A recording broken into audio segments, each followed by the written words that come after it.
इस नाते भी हमारा 36 का आंकड़ा ही सही बैठता था।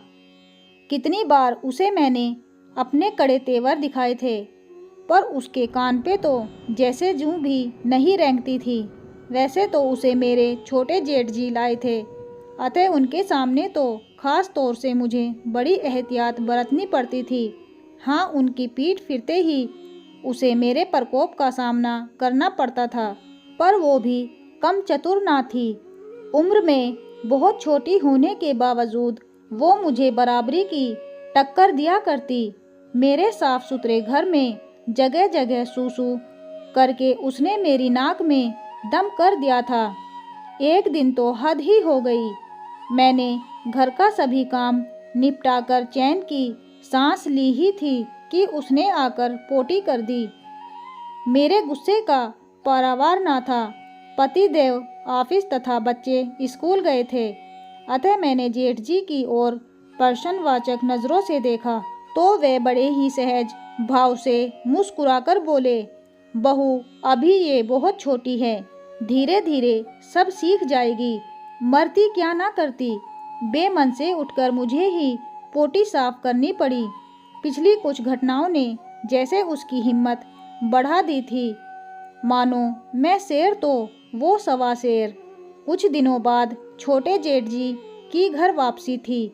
मेरी तमाम कोशिशों के बाद भी मैं जेठ जी के संग उसकी वापसी पक्की ना कर पाई, जिसके लिए मैंने अपनी ही कम अक्ली को बहुत कोसा।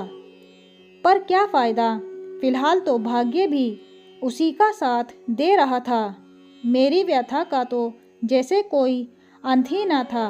एक दिन पड़ोसी के पास सिर्फ 5-10 मिनट के लिए ही गई थी।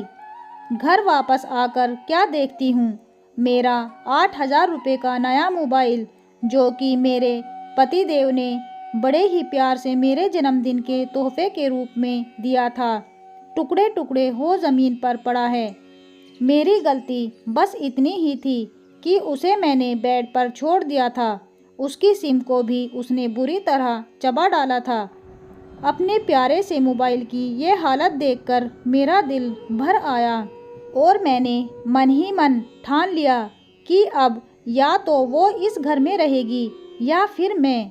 आखिर मैं इस घर की मालकिन थी और वो एक कुतिया।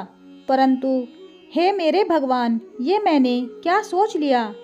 उसे कुतिया कहने पर तो सख्त पाबंदी थी।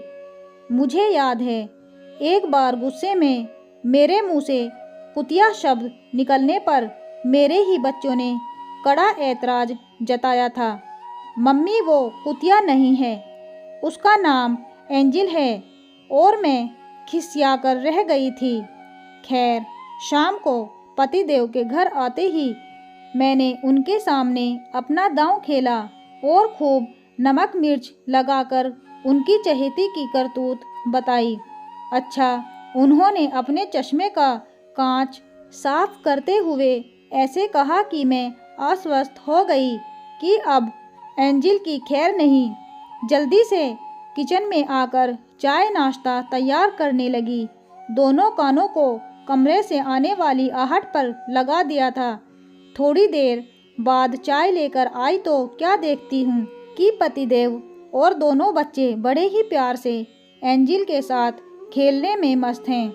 मुझे देख ये थोड़े शक पकाते हुए बोले, मैंने अच्छे से इसकी डांट लगा दी है, अब ये तोड़ फोड़ नहीं करेगी। मेरे अरमानों पर एक बार फिर से पानी फिर गया।